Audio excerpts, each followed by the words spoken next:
Ahí tenemos a Pilar. Buenas tardes.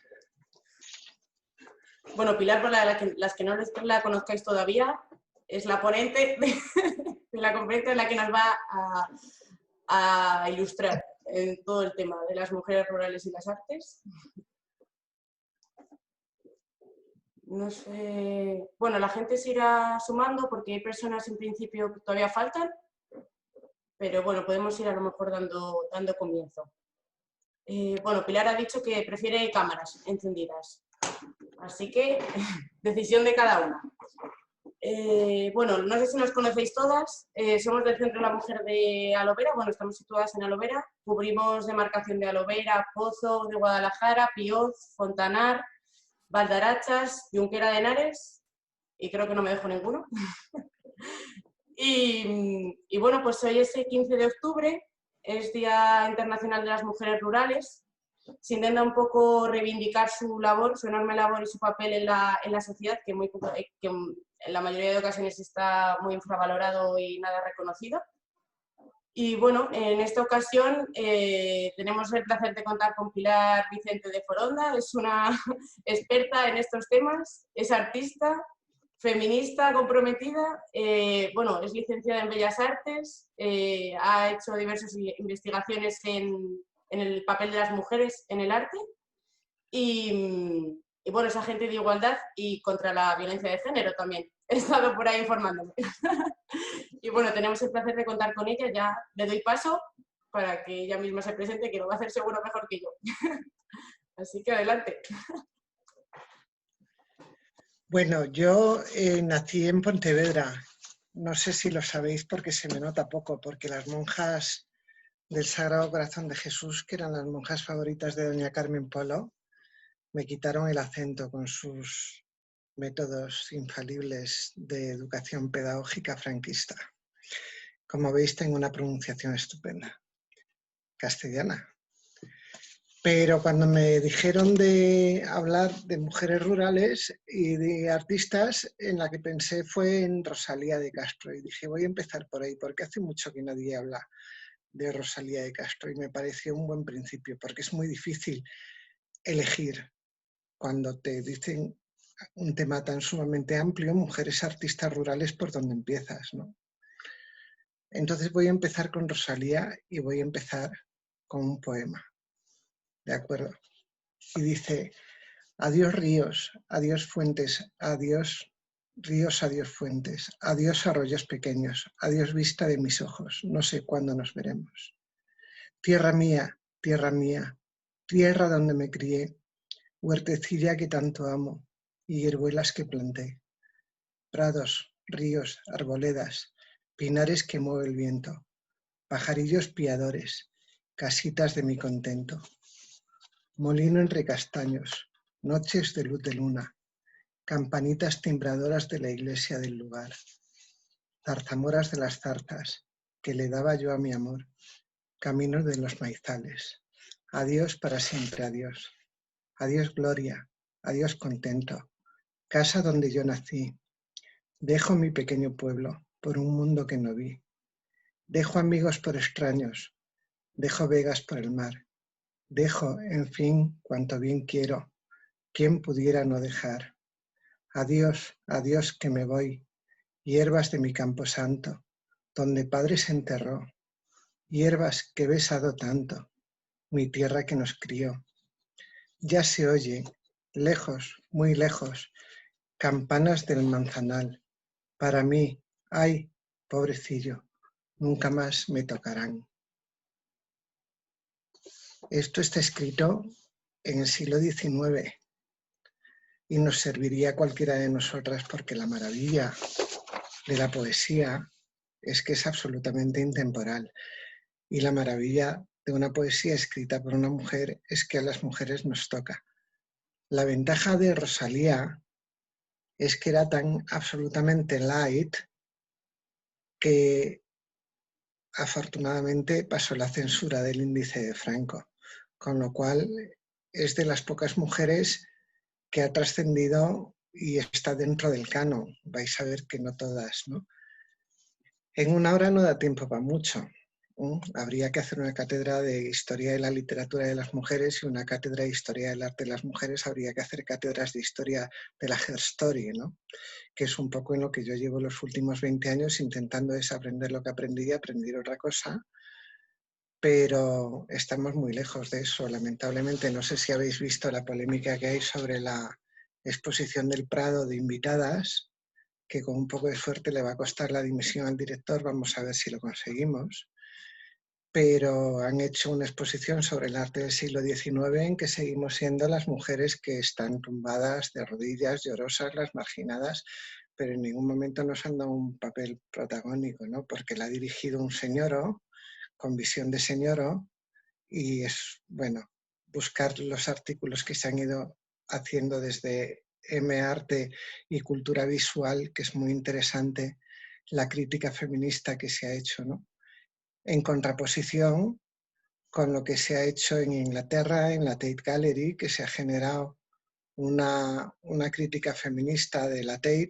Quiero deciros, la Tate tiene 21 obras de mujeres contra las, no sé, la cifra no sé si son 2.600, 3.600 obras de señoros. O sea que el porcentaje de obra de mujeres en los museos es muy pequeño, por la misma razón que yo os voy a traer a lo largo de 100, 150 años 8 señoras en la vida rural, en el ámbito rural, y las primeras son de clase bien, ¿no? Rosalía no es el caso, pero las otras sí. ¿Por qué las mujeres no accedíamos a la cultura? Decía Alfonso X, el sabio, cuidado con el mote, decía, bien está que las mujeres aprendan a leer por aquello de que tienen que acceder a las Sagradas Escrituras, pero escribir ¿para qué? O sea, no teníamos acceso. Y hablaba de sus hijas, hablaba de las hijas del rey. Las mujeres no accedíamos a la cultura, nunca, ¿vale? Las mujeres de noble cuna por aquello de que tenían que defender los intereses de la casa. Pero de modo que no podías, si no aprendías a leer y escribir, ¿cómo ibas a generar cultura? No tenías acceso al pensamiento abstracto. Quien no aprende a escribir no tiene acceso al pensamiento abstracto, porque no puede plasmar. Lo hablábamos en el taller, no sé si repetís alguna en el taller de escritura creativa ayer. Para poder explicar lo que es un círculo, tienes que saber escribir, porque si no lo vas a hacer con referencia al sol, con referencia a una rueda, con referencia a una flor, porque si no, ¿cómo explicas lo que es un círculo? Tiene que haber una referencia. Si no accedes al pensamiento abstracto, no tienes capacidad para acceder a la cultura como concepto. ¿De acuerdo? Entonces es un poco de lo que estábamos absolutamente marginadas. La cultura les pertenecía a ellos hasta que aprendemos a leer y escribir. Y esto lo defiende Mary Wollstonecraft. Y lo defiende en el entorno de la Revolución Francesa, lo defiende cuando Olympia de Gouges dice que la mujer tiene el mismo derecho de acceder a la tribuna, igual que tiene derecho a acceder al cadalso. ¿Y qué es lo que sucede? Le corta la cabeza por escribir los derechos de la mujer y la ciudadana, 3 años después de haber escrito esto.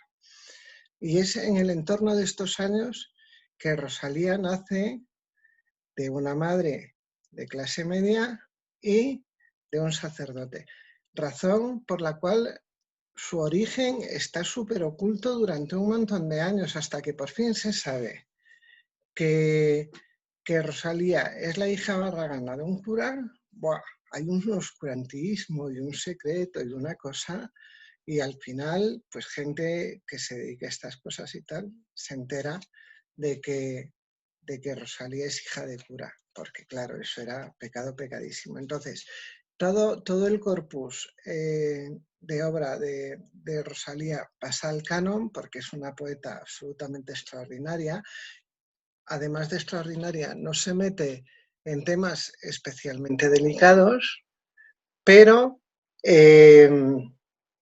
sí que sus orígenes oscuros y cuestionables quedan en la sombra hasta bien entrado el siglo XX y quedan en la sombra por este tema. Bien, ella tiene además la suerte de que, bueno, ella nace entrado el siglo XIX, pero en el siglo XIX, y su obra tiene lugar a lo largo del siglo XIX. Tiene la suerte de que se casa con... Voy a poneros el PowerPoint, que se me está olvidando compartir la pantalla. Yo sabía que me iba a suceder esto porque me gusta que la veáis. Aquí le voy a dar. Bien. La estáis viendo, ¿verdad? ¿Se ve la pantalla? Decirme, no os oigo a ninguna. Sí, Pilar, pero tenía que reiniciar el audio y ha costado encontrar el botoncito. Bien, bien, bien. Sí, se ve perfectamente. Perfecto. Este es el gran bombazo editorial de Rosalía, el Follas Novas. Bien. Tiene también la suerte de que en el siglo XIX España estaba en lo que se denomina la edad de plata, ¿no? Que coge la generación del 98, la generación del 14, la generación del 27. No hemos vuelto a un momento cultural como ese, que se troncha con el golpe de Estado del 36. Y estaba en lo que se llama el resurgimiento en Galicia, el resurgimiento en lo que en Cataluña se llama la Renacença, lo que la Junta de Ampliación de Estudios cogió en brazos y lanzó a los estudiantes fuera, lo que el Teatro de la Barraca se dedicó a llevar por los pueblos y el magisterio de la República se dedicó a hacer escuelitas en todos los pueblos. O sea, el momento era especialmente excepcional. Ella nace en 1837, lo tengo ahí apuntado, no me estaba dando cuenta, iba a decirlo de memoria, y muere en 1885. Tuvo una relación súper pegada a su madre por esta razón de que el padre era una figura prácticamente inexistente, pero tuvo también la divina suerte de que casó muy bien con un hombre que supo darle cierta libertad. Siempre tuvo una especie de manía depresiva en la relación con su madre, precisamente por estar tan apegada. No quiero enredarme mucho porque el tiempo nos va a estar apremiando todo el rato, pero el hecho de casarse con Manuel Murguía fue una especie de lotería, a pesar de tener con él 6 hijos, cosa que quieras que no, quien se encargaba de ellos era ella, los roles que había eran los roles que había, pero el haberse casado con Manuel Murguía, él le respetó que siguiera escribiendo, además protegió su obra, protegió, entre comillas, quemó toda la correspondencia personal que había de ella, todas las cartas, hizo una selección. Hay quien dice que eso la favoreció, hay quien dice que eso no la favoreció, pero la realidad es que ella conoció el éxito en vida, consiguió publicar. Hay una especie de polémica de que hay quien dice que sin el apoyo de Murguía su labor poética nunca lo hubiera logrado, que si no, no. Yo considero que, teniendo en cuenta que una mujer de su tiempo realmente era lo más parecido a una esclava, que era una posesión del marido, si Murguía no la hubiera, y lo digo entre comillas, tenéis que entenderlo porque estoy hablando del contexto histórico, si el marido no la hubiera consentido, con el carácter depresivo que se lee el carácter maníaco depresivo de ella, si el marido no lo hubiera consentido, jamás hubiera podido escribir lo que escribió. Y leerla con deleite, porque realmente vale la pena.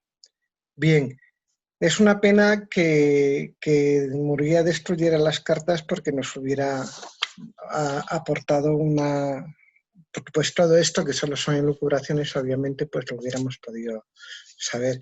Ella escribió sobre el amor, sobre el matrimonio, y dejó una imagen sobre sí misma de mujer sola, de mujer triste, pero la realidad es que nadie ha escrito sobre Galicia como pudo escribir ella.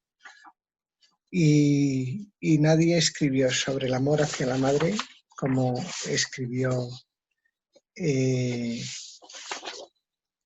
Rosalía, porque yo, que de Galicia tengo un recuerdo, pues a los 8 años me trasplantaron a Madrid, ya solo he vuelto en los veranos, de manera que tampoco puedo decir que mi raíz gallega permanezca, ¿no? Yo siempre digo que soy más ciudadana del mundo que de ningún lado, que mi desarraigo es la característica de mi arraigo.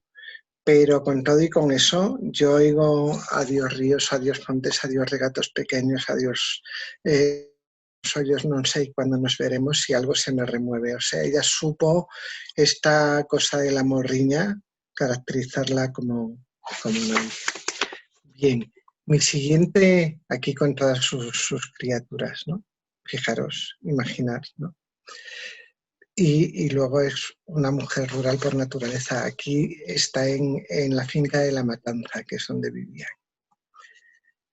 Rosario de Acuña y Villanueva. Esta mujer debiera ser subida a los altares con la característica de la genia, la gran genia, porque fue una mujer absolutamente excepcional. Aparte de que nació con título de noble y renunció a él, era duquesa de Acuña, era hija única y sus obras completas ocupan volúmenes.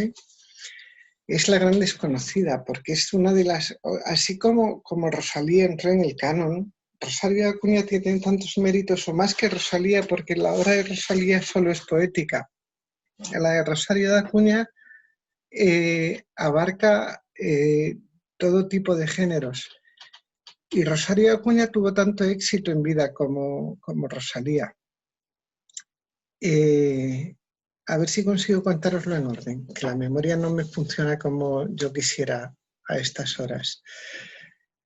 Ella tuvo una enfermedad ocular que hasta los 34 años que consiguió operarse le dio muchísimos problemas, pero era hija única y sus padres se volcaron con ella.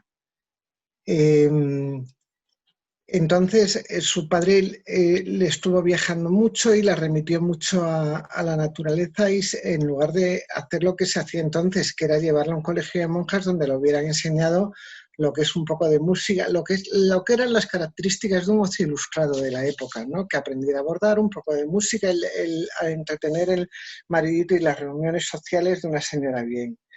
En el año 75, que viaja a Roma, encuentra a su tío y Antonio Benavides, que era un historiador muy de moda, muy famoso en aquel momento, y es donde le entra su gusto por las ciencias naturales y la convertirá en una botánica de vocación, y ya para el resto de su vida. Fijaros con qué pintas se hacía unas excursiones por las montañas que nunca ya dejará de hacerlo. Será una escritora compulsiva y sus primeras muestras de producción literaria aparecerán en un periódico de París en el que nunca dejará de publicar, donde se echará un amigo que publicará todo lo que ella envíe sin revisarlo siquiera, y eso le provocará un problema gordo en el futuro, que a ver si os lo cuento en el momento preciso. Su primer gran triunfo es el Rienzi, el Tribuno, en el Teatro Circo, y causa furor, y en el segundo acto, antes de que termine la obra, tiene que salir a escena y bueno, se convierte en la chica de moda. Con 22 años contrae matrimonio y el matrimonio no funciona y se separan en el año 83, cuando todavía es tremendamente joven, ¿no? Tiene en ese momento, si no cuenta mal, 33 años.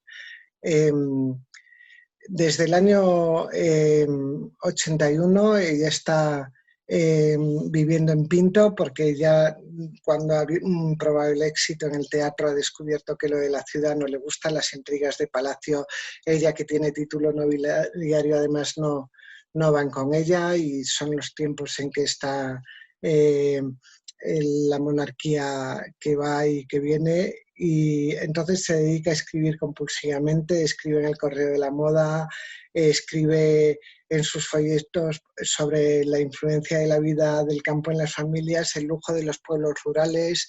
Ella cada vez considera que esta industrialización no beneficia a las mujeres, y cada vez hay más una deriva, por un lado hacia la naturaleza y por otro lado hacia el liberalismo. Ella, que al principio no lo tenía tan claro, muchas discusiones con su padre, que fallece en el año 83.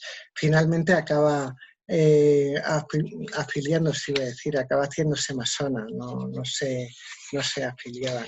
Y cada vez se vuelve más liberal, ¿no? Cada vez va más hacia el libre pensamiento. En la masonería ingresa en el año 86 y se hace portavoz de los masones alicantinos. La masonería en aquel momento, luego sobre la masonería se habla muy mal. Si queréis saber más de la masonería, hay una novela que lo hace muy fácil, que se llama 11 años y un día, que cuenta un poco la historia de las masonas españolas, y es una novela que es muy fluidita y es muy sencilla. Ella además eso, se hace portavoz directamente, era una mujer que no le tenía miedo absolutamente a nada. El nombre que ella asume como propio, como masona, es el nombre de Hipatía, de la filósofa matemática alejandrina, ¿no? Y se proclama públicamente como librepensadora, masona y feminista, además. O sea, es una mujer de una valentía, y publica, entre otros, en El Imparcial, un artículo sobre la trata de blancas, un artículo sobre los convencionalismos y otro que se titula Las consecuencias de la degeneración femenina. O sea, que le echa una valentía tremenda a la vida. Dejarme que mire cómo voy de tiempo. Bien. Bueno, en estos tiempos se echa un amante, compañero jovencito que se llama Carlos del Amo, y con el que vivirá hasta el fin de su vida. Y Carlos del Amo tiene 17 años menos que ella y defienden el amor libre, y va a ser un escándalo tremendo. Estrena una obra en Madrid, que tiene que pagar ella de su propio bolsillo porque no encuentra quien se la subvencione, que se llame El Padre Juan, y se monta un auténtico escándalo y se la cierran. Ella, para terminar con los escándalos, publica un artículo que se llama La jarca en la universidad, en 1911, cuando por fin las mujeres pueden entrar en la universidad, que se llama La Jarca, y en el que habla contra un grupo de estudiantes que se han metido con una serie de mujeres. Lo podéis buscar, si buscáis La Jarca, el artículo aparece. Es un artículo súper bien fundamentado, donde llama al grupo de estudiantes machirulos directamente. Si lo veis, dices, bueno, esta tía era genial. Y le montan una huelga, o sea, toda la universidad le monta una huelga a ella, y al final a ella le abren un proceso y se tiene que exiliar a Portugal, hasta que Primo de Rivera la indulta. O sea, se monta un follón porque ella escribe un artículo, el artículo ella se lo manda a su amigo de París, y sin su permiso lo publican aquí en el periódico, lo cogen, lo plagian y lo publican aquí.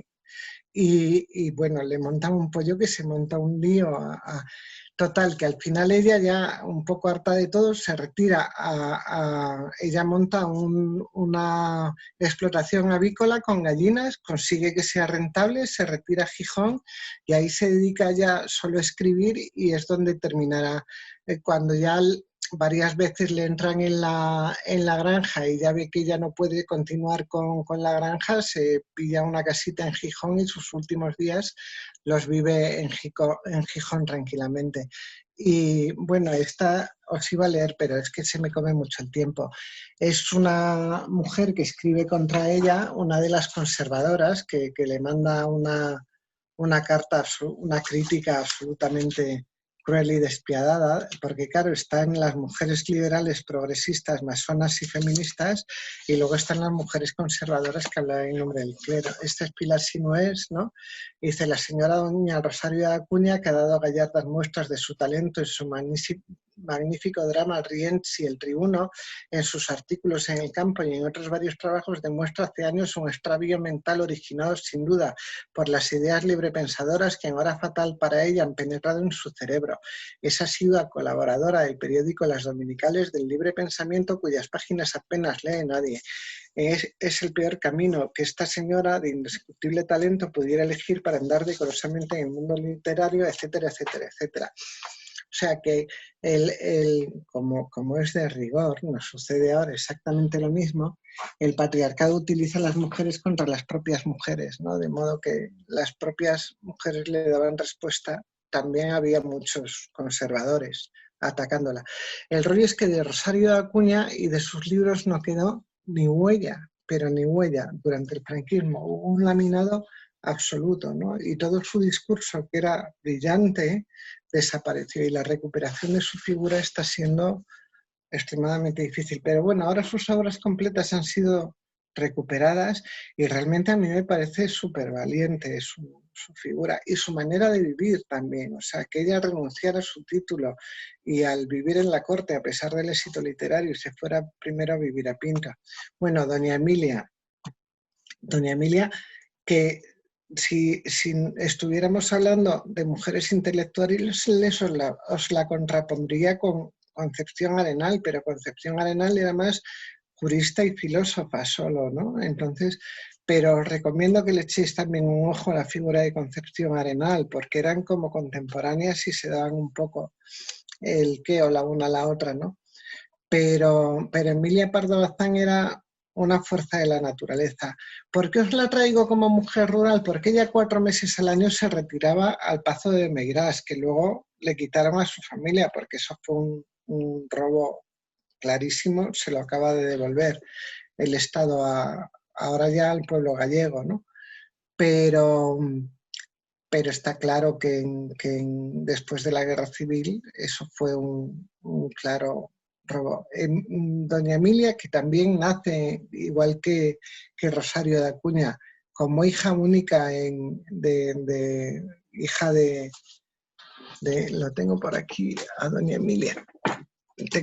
Voy a quitar un momento la pantalla porque quiero que veáis. Mirad, es que esta magnífica biografía de Isabel Burbiel. Esto, si tenéis tiempo, un verano, porque es así de gorda. Esto vale la pena que lo cojáis con deleite, y porque es que es absolutamente extraordinaria. Pero luego está, no lo tengo ordenado, Oh, Dios mío, yo pensé que sí. Lo metí debajo de este. Oh, está aquí. Está aquí. Esto es una maravilla. Este libro sale al revés. Miquiño mío se llama. Miquiño mío es como llamaba ella Galdós. Tienen una correspondencia que es una auténtica delicia. Lamentablemente la otra parte no la podemos conocer, porque cuando doña Carmen Polo llegó al Pazo de Meirás, que se lo quitaron cuando, ya os digo, en el año 39 llegó ahí con su chofer, y a ver que me vuelvo aquí, y llegó, a ver si os puedo poner, es que es muy bonito esto. A ver, me pongo aquí de nuevo. Chan. Llegó aquí, ¿no? Doña Carmen con su chofer. Y esta es la torre ahora no me sale. Este es el balcón de las musas. La torre de la Quimera y el balcón de las musas. Y aquí es donde trabajaba. Todos los años iba 4 meses solo a escribir. Única y exclusivamente a escribir. Claro que ella podía, evidentemente. Las demás no podemos hacer eso. Las demás estamos en Cabanillas, ¿no? Pero no pasa nada, porque ahora tenemos la misma capacidad de acceso a la información y la misma capacidad de acceso a la belleza que antes solo tenía doña Emilia. Quiero deciros con esto que estamos en un momento que el nivel de analfabetismo en este país era brutal, porque Emilia Pardo Bazán nace en 1851, nace a medio de siglo. Es que sabía leer en España un 14% de las mujeres nada más. De entonces acá, ahora el nivel de analfabetismo en España es prácticamente inexistente. Ahora bien, con todo y con eso, siendo una mujer de una clase absolutamente privilegiada, como era el caso de doña Emilia, tuvo la sensibilidad suficiente para escribir. Bueno, escribió muchísimo, pero yo os he traído El encaje roto, la antología de cuentos de violencia contra las mujeres, que es que tiene unos párrafos absolutamente extraordinarios, como por ejemplo, dice: tal era el enajenamiento de Antonia que ni reparó en que la puerta de su cuarto bajo no estaba sino entornada. Sin soltar la mano del niño, entró en la reducida estancia que le servía de sala, cocina y comedor, y retrocedió atónita viendo encendido el candil. Un bulto negro se levantó de la mesa y el grito que subía a los labios de la asistenta se ahogó en la garganta. Era él. Antonia, inmóvil, clavada en el suelo, no le veía ya, aunque la siniestra imagen se reflejaba en sus dilatadas pupilas. Su cuerpo yerto sufría una parálisis momentánea. Sus manos frías soltaron al niño que, aterrado, se le cogía las faldas. El marido habló. «Mal contabas conmigo ahora», murmuró con acento ronco, pero tranquilo. Y el sonido de aquella voz, donde Antonia creía oír vibrar aún las maldiciones y las amenazas de muerte. La pobre mujer, como desencantada, despertó, exhaló un ay agudísimo y, cogiendo a su hijo en brazos, echó a correr hacia la puerta. El hombre se interpuso. Tst, ¿a dónde vamos, patrona?», silabeó con su ironía de presidiario. «¿A alborotar al barrio estas horas? Quieto aquí todo el mundo». No me digáis que no es extraordinario, no os veo, pero sé que lo pensáis. No necesitaba sentarse a escribir esto. Era una señora de clase bien, rica, y se lo podía haber ahorrado. También escribe Las setas y otros cuentos, ¿vale? Y es un libro donde va narrando historias de setas, pero también va narrando la historia de la camarona o la historia de la Santa de Carnar. Coge historias de pueblo y, bueno, Los Pazos de Ulloa, que si no tenéis ganas de leer, miraros la serie, que es estupenda. Y, por supuesto, echarle un ojo a la correspondencia de Mi Quiño Mío. Bien, ella cuenta que en el año 68, cuando Isabel II se va de España, dice: 3 acontecimientos importantes se sucedieron en su vida. Se vistió de largo, se casó y estalló la revolución en septiembre del 68. Los 4 meses que ya no estaba en la Torre de la Quimera, estaba viajando por toda Europa. Y fue quien se trajo el realismo de Europa dentro de España.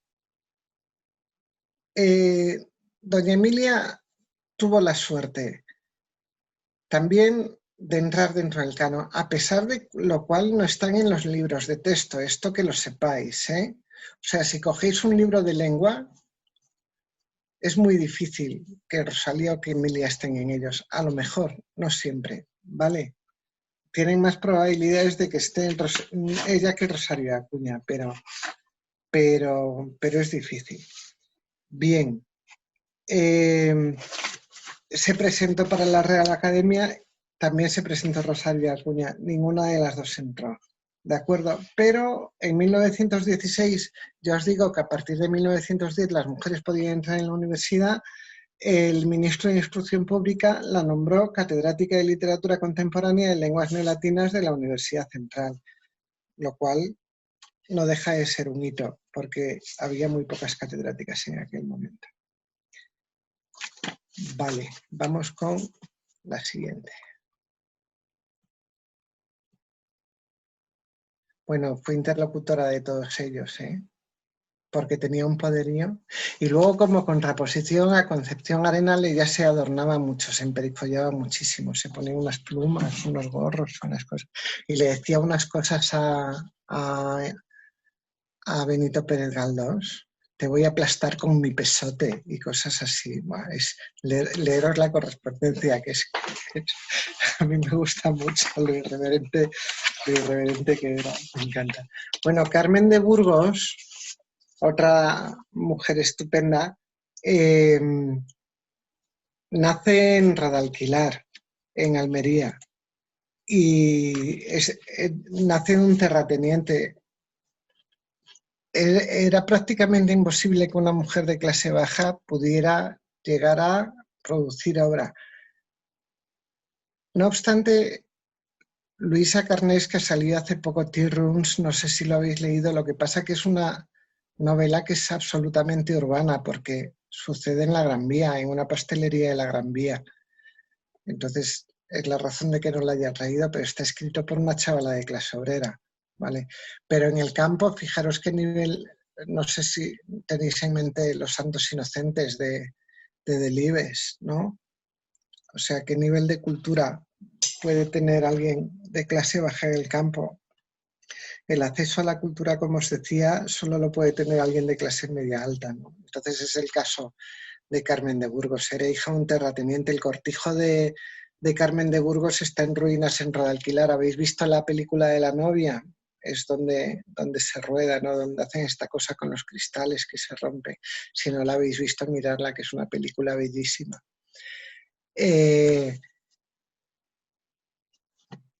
Entre otras cosas tiene la frase de que leer es un acto de íntimo deleite, que a mí es una frase que me parece bellísima.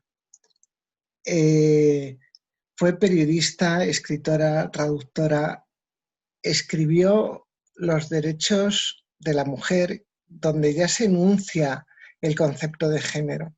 Lo que ocurre es que es un libro que Franco puso en el número 9 del índice. Imaginaros qué peligroso podía ser ese libro.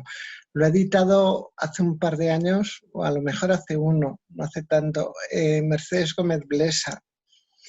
Y yo recomiendo que le echéis un ojo porque es un libro de una contemporaneidad fantástica.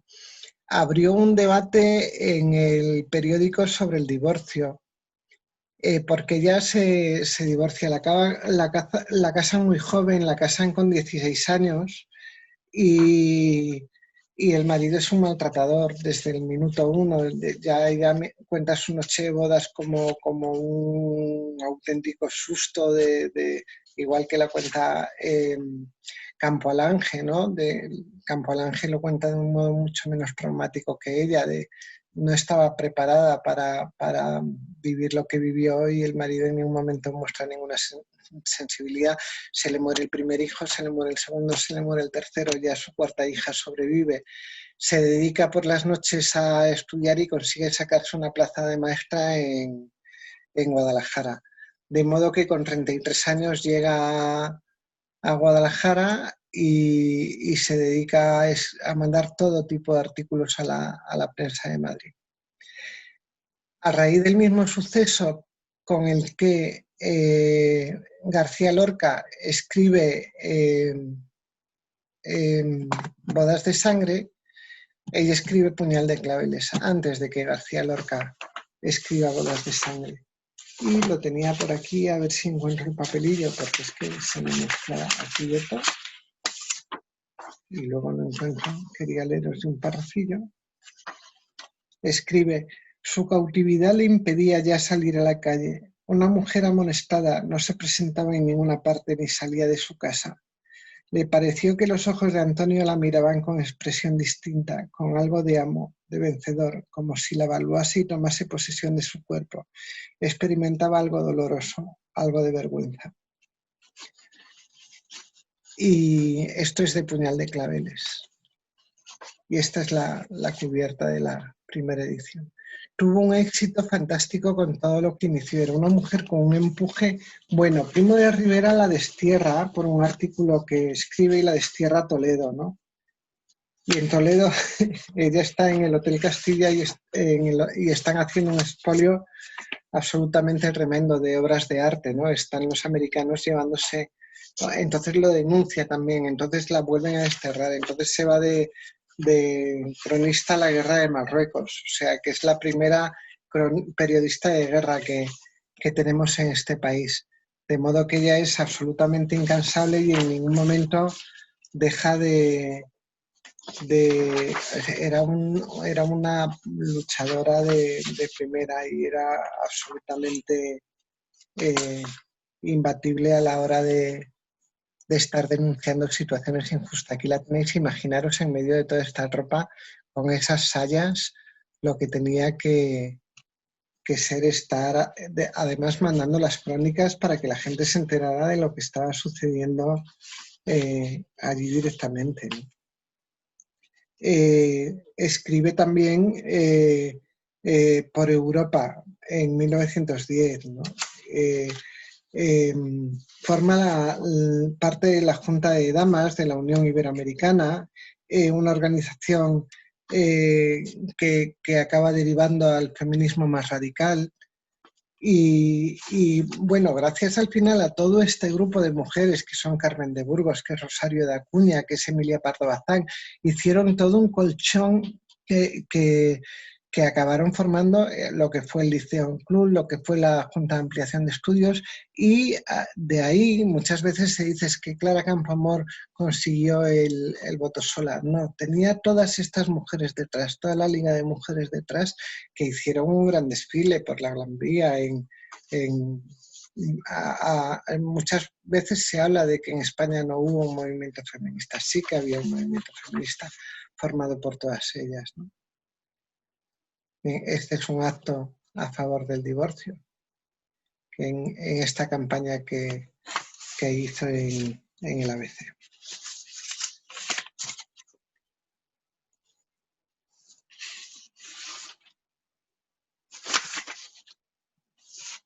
Bueno, y pidió ser enterrada en un cementerio laico, que para eso también había que ser muy valiente, y eso también le costó que desapareciera absolutamente del imaginario. O sea, de Carmen de Burgos no sabíamos absolutamente nada, no sabíamos, igual que de Rosario de Acuña, no sabíamos absolutamente nada de su existencia. O sea, cuando se habla de memoria histórica, normalmente se habla mucho de las fosas, se habla mucho de la represión, pero se habla muy poco de la memoria de las mujeres.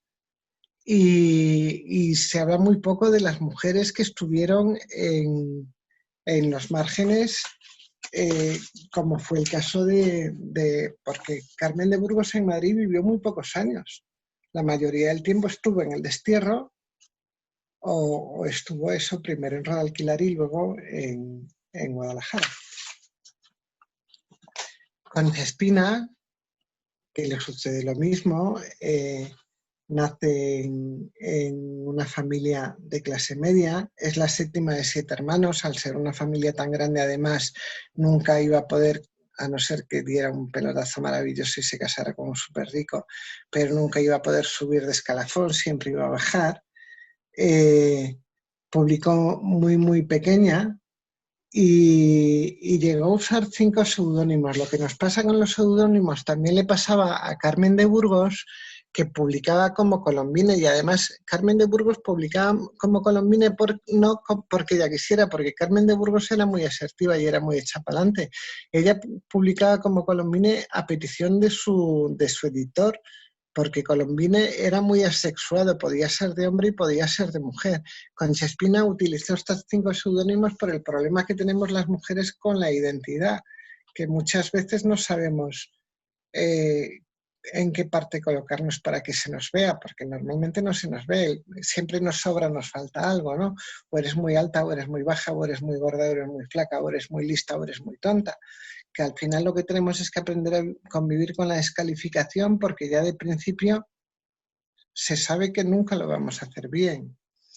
Entonces llegó a tener hasta 5 seudónimos diferentes, y con 22 años falleció su madre y se trasladó a Asturias, y estuvo porque su padre trabajaba en las minas. Se casó con Ramón de la Serna y se fue a vivir a Chile. Y después de estar viviendo en Chile se trasladaron a Cabezón de Santander, y estuvo viviendo en Santander muchísimos años. Ahí publicó su primera novela y luego publicó teatro, pero no tuvo éxito. Pero a mí de Concha Espina, la novela que más me ha gustado y que os recomiendo es La Esfinge Maragata, y con ella se llevó un premio de la Real Academia Española. Y tiene una capacidad para describir lo que es la maragatería. No sé si habéis pasado por esa zona de León, y el carácter maragato, que es francamente interesante.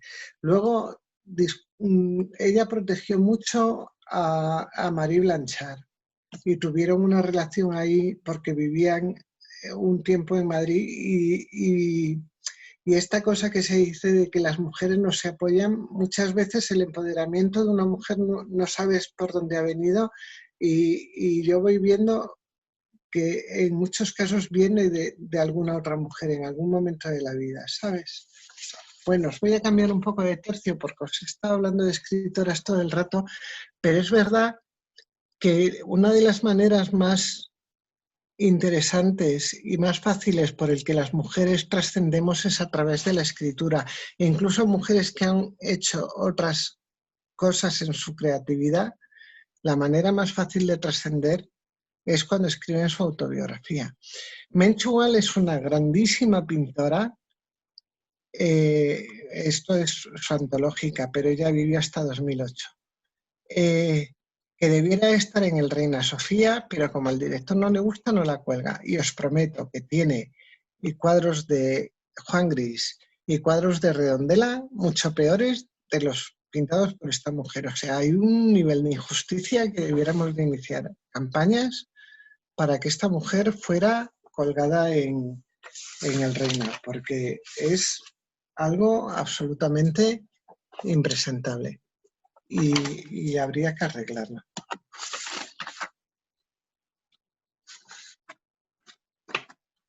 Y Menchual es de Gijón. Pensé que tenía más obra de ella. Es asturiana.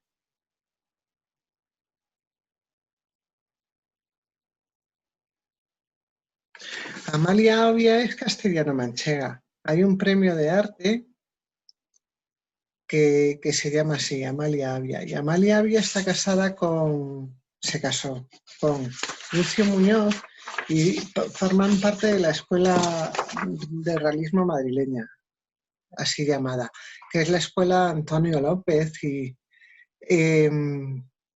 aunque ella se acabó estudiando en Madrid, la enseñanza que tuvo fue una enseñanza no reglada. Y yo que me he leído sus memorias y me la he estudiado, porque mi tesis transcurre en ese entorno, en esa época, en todas las contemporáneas de la prota de mi tesis me las he empollado bastante. Fijaros la foto, si la vemos desde nuestra perspectiva, es que podríamos colocarla en cualquier zona rural ahora. O sea, el Madrid que ella vivió fue el Madrid de la industrialización, ¿no? Cuando lees sus memorias, ella te habla del pisto manchego, de cómo el aceite brillaba sobre la superficie del pisto y te cuenta todo el Santa Cruz de la Zarza de la posguerra, cómo todos los rencores de los ajustes de cuentas que hubo.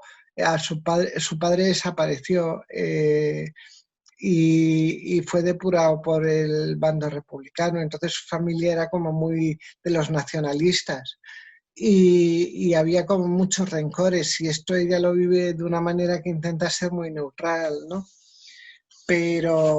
Y está como muy al principio de su autobiografía.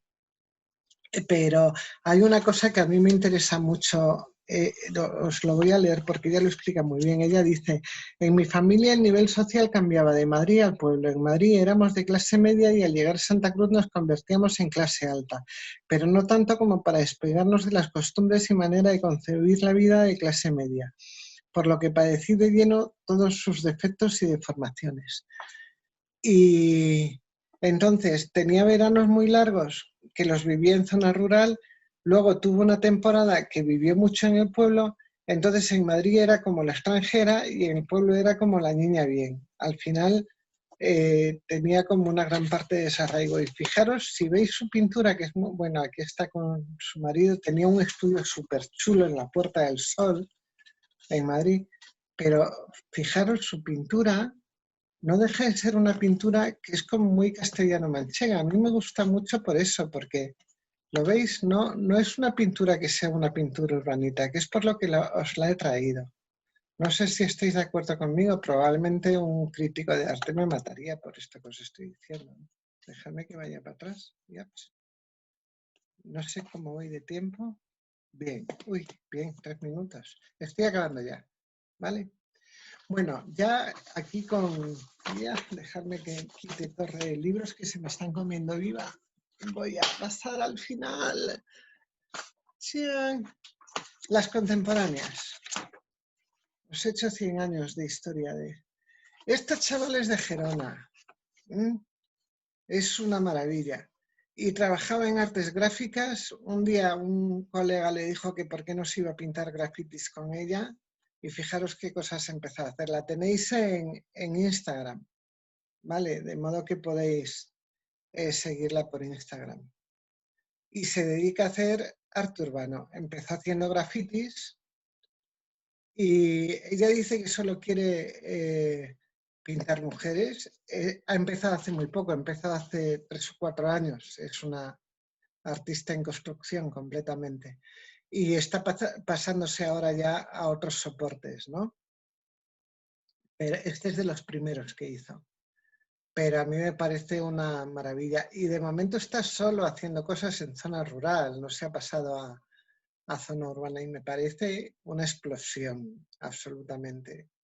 Yo la llevo siguiendo un tiempito y me vuelve loca y creo que tiene un talentazo absolutamente extraordinario. Y luego esta es mi héroe, no sé si mi heroína, no sé si sabéis quién es María Sánchez, que ha escrito este libro maravilloso y fabuloso de Tierra de Mujeres, que si no os lo habéis leído es como obligatorio que os lo leáis, ¿no? Que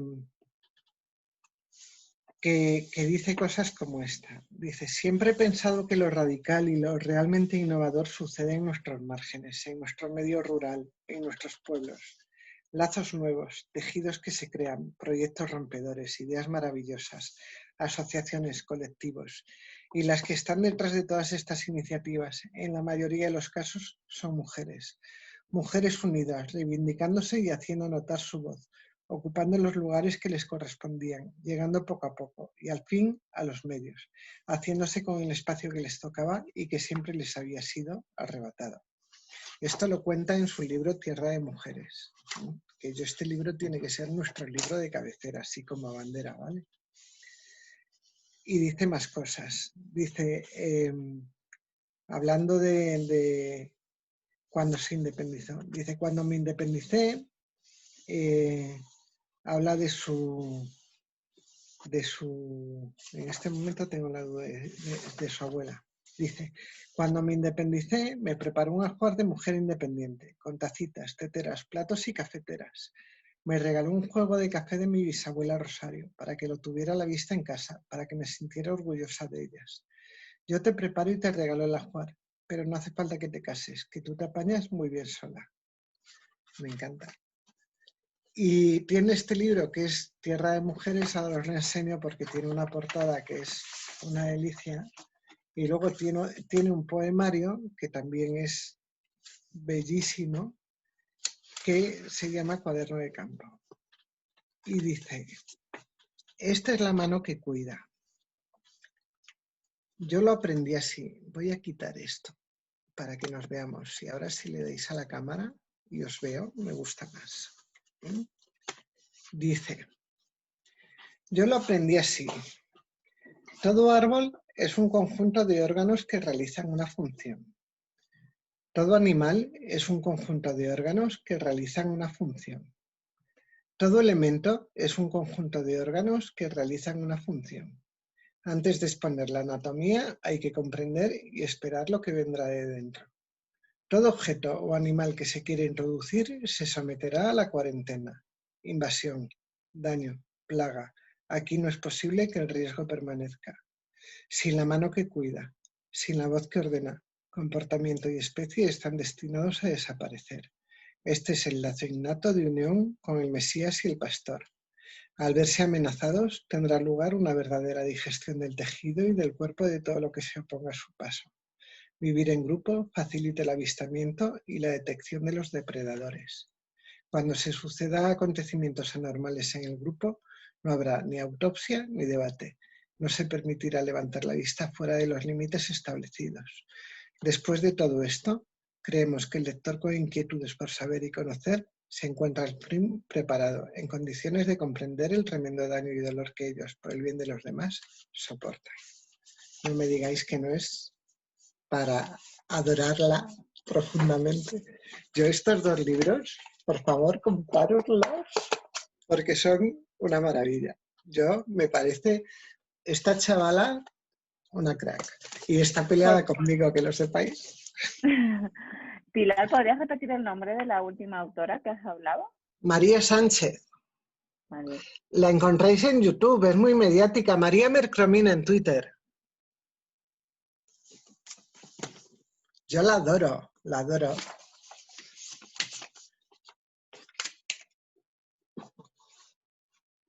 Y voy a terminar,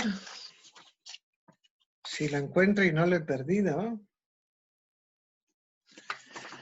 voy a terminar como empecé. Lo he encontrado. Es que vosotros veis esto que está muy ordenado, pero a mi alrededor reina el caos. Voy a terminar con Rosalía. ¿De acuerdo?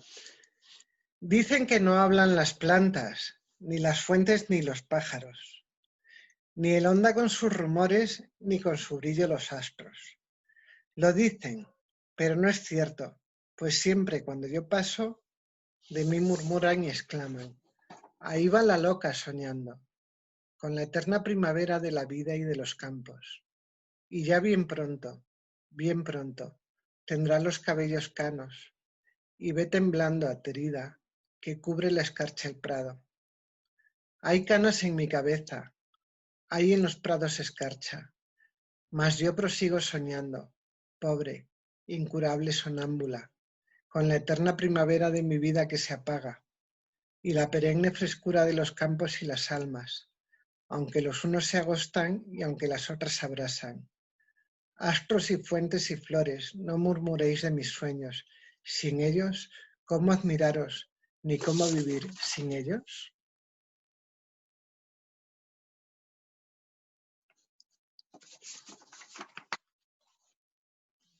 A vuestra disposición.